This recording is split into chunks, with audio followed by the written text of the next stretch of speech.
The Wild Blue Yonder.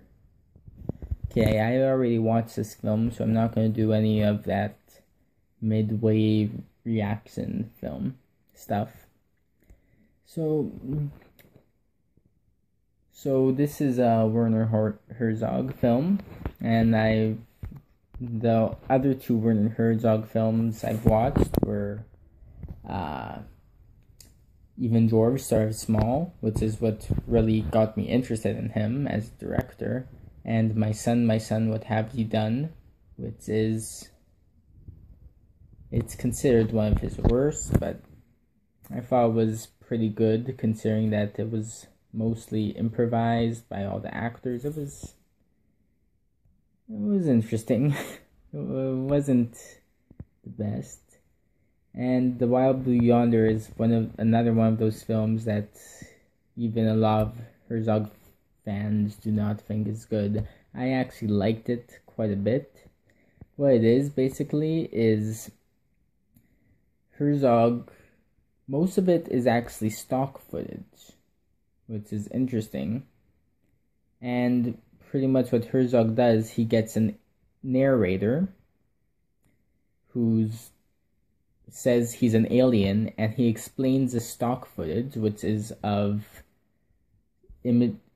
footage of inside a spaceship, and then later underneath the ice in the Arctic, an Arctic scuba expedition.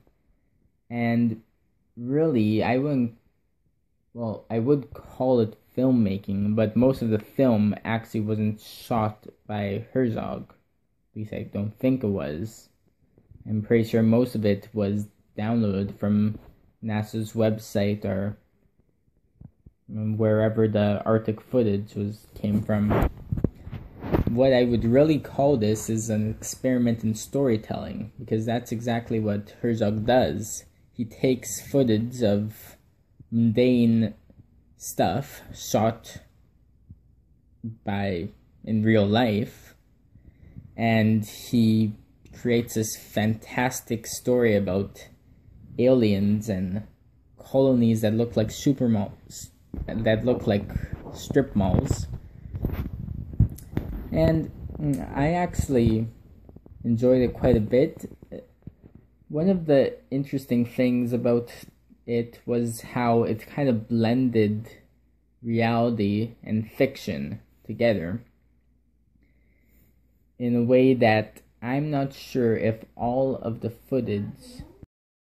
So yeah, some of the footage, it almost looked as if the person who was shooting the footage knew it was going to be in some kind of weird artsy movie, like especially in the spaceship with spacecraft, where there's this slow pan floating and you see someone's leg and it just floats by someone's leg kind of like this, much slower than that actually.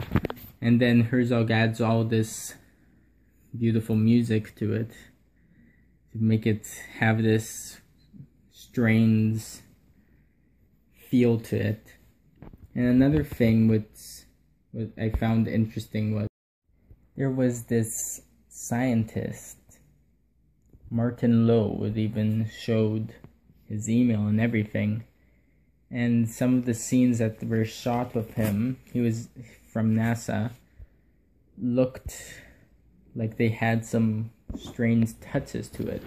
Like in one instance, there's a shot of him with his eyes closed, and there's a close-up of his face with his eyes closed. And at first I thought that Herzog took like an instant in the original video where this scientist is talking, he's lecturing, he's having a seminar kind of explaining his research. And I think what I originally thought was that Herzog took a small segment where he had his eyes closed, because yes, sometimes when you're talking your eyes close, whatever, you blink or whatever. But when I saw that he was outside and the leaves on the tree were moving naturally, so that this long shot of him just like